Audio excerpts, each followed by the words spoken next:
Hello and welcome. आज का video है हमारे पास इम्पॉर्टेंट केस लॉज के बारे में, जनरल प्रिंसिपल से रिलेटेड, जो पार्ट 2 है हमारे पास।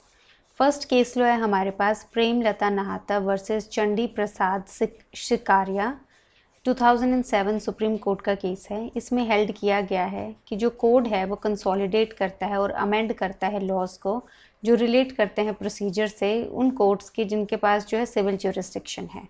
इसमें कोई डाउट नहीं है कि ये डील करता है सर्टेन सब्सटेंटिव राइट से भी, बट ये इसका जो असेंशियल ऑब्जेक्ट है वो कंसोलिडेट करना है लॉज को जो रिलेट किए गए हैं सिविल प्रोसीजर में। तो बेसिकली ये प्रोसीजरल लॉ है, लेकिन ये सब्सटेंटिव राइट से भी डील करता है, बट मेन ऑब्जेक्ट जो है वो कंसोलिडेट करना है सिविल प्रोसीजर के लॉज को। सेकेंड आ गया हमारे पास state of Madras versus CP agencies 1960 supreme court.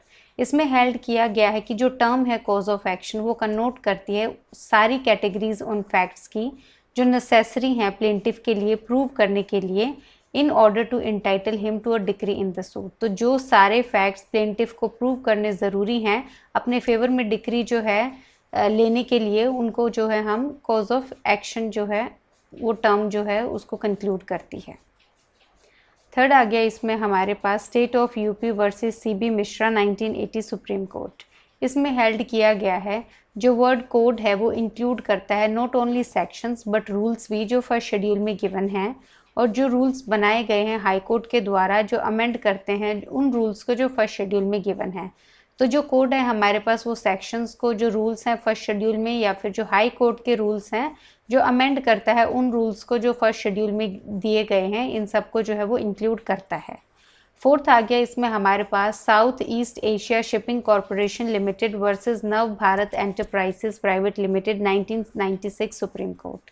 इसमें हेल्ड किया गया है जो कॉज ऑफ एक्शन है वो एक बंडल ऑफ फैक्ट्स है विच with the law applicable to them gives plaintiff a right to claim relief against the defendant। तो इसमें अगेन हमारे पास कॉज ऑफ एक्शन के बारे में बात की गई है कि एक फैक्ट्स का बंडल है जो अगर लॉ एप्लीकेबल होता है उन पे तो प्लेंटिफ को एक राइट देता है कि वो क्लेम कर सकता है अपना रिलीफ डिफेंडेंट के अगेंस्ट। नेक्स्ट आ गया इसमें हमारे पास fifth case that is Ashok Kumar Kalra versus Surendra Agnihotri. इसमें हेल्ड किया गया है कि जो प्रोसीजरल लॉ है वो इंटरप्रेट नहीं करेगा डिफीट करने के लिए जस्टिस को, रेदर देन जो फर्दर इसको जो है सपोर्ट करेगा। जो प्रोसीजरल लॉ है वो नहीं किया गया है, बनाया गया है सर्व करने के लिए as a tyrant against justice but to act as a lubricant in its administration. तो ये बेसिकली प्रोसीजरल लॉ को अपोज करने के लिए नहीं, उसको जो है सपोर्ट करने के लिए बनाया गया है। जब कोर्ट्स जो हैं वो सेट आउट करते हैं जस्टिस करने के लिए, they should not lose sight of the end goal amidst technicalities. तो टेक्निकलिटीज़ के बीच में जो है कोर्ट को जो है जस्टिस करने से जो है नहीं रोका जाना चाहिए। तो बेसिकली जहाँ पे एक तरफ टेक्निकलिटीज़ हैं और एक तरफ कोर्ट की जो रिस्पॉन्सिबिलिटी है जस्टिस करने की, तो टेक्निकलिटीज़ के बेसिस पे जो है कोर्ट जो है जस्टिस देने से जो है मना नहीं कर सकता है। सिक्स्थ आ गया हमारे पास Shravan Kumar Jaipuria versus Krishna Nandan Singh 2020 supreme court. इसमें अगेन कॉज ऑफ एक्शन की बात की गई है। तो कॉज ऑफ एक्शन हमारे पास अभी तक 3 केसेस में एक्सप्लेन्ड है। अगर कोई भी आपको स्टैंडर्ड या जनरल केस लिखना है कॉज ऑफ एक्शन के बारे में तो आप तीनों में से कोई भी लिख सकते हैं। कॉज ऑफ एक्शन का मतलब है हर एक फैक्ट जो नेसेसरी होगा प्लेंटिफ के लिए प्रूव करने के लिए in order to seek decree और रिलीफ अगेंस्ट द प्लेंटिफ। तो जो भी फैक्ट नेसेसरी होगा प्लेंटिफ के लिए अपने फेवर में डिक्री लेने के लिए या फिर जो है रिलीफ लेने के लिए, वो जो है कॉज ऑफ एक्शन होगा।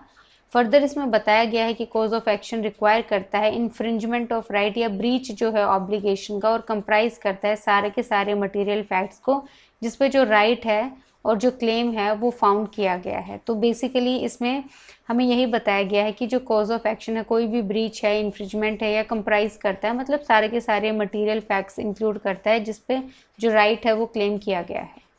लास्ट आ गया इसमें हमारे पास जो लास्ट है इसमें हमारे पास वो है Ramnath exports private limited versus जो है विनीता मेहता 2022 सुप्रीम कोर्ट। इसमें हेल्ड किया गया है कि जो सुप्रीम कोर्ट है कि जो प्रोसीजरल डिफेक्ट है वो फॉल कर सकता है with in the purview of irregularity के परव्यू में और केपेबल है कि उसको क्योर किया जा सकता है। तो वो अलाउ नहीं किया जाएगा कि वो डिफीट करे सब्सटेंटिव राइट को जो अक्रू किया है लिटिगेंट के फेवर में विदाउट अफोर्डिंग रीजनेबल अपॉर्चुनिटी। तो उसको बिना रीजनेबल अपॉर्चुनिटी दिए और जिसको जो है क्योर किया जा सकता है वो सब्सटेंटिव राइट को जो है डिफीट नहीं कर सकता जो लिटिगेंट के फेवर में जो है अक्रू किया है।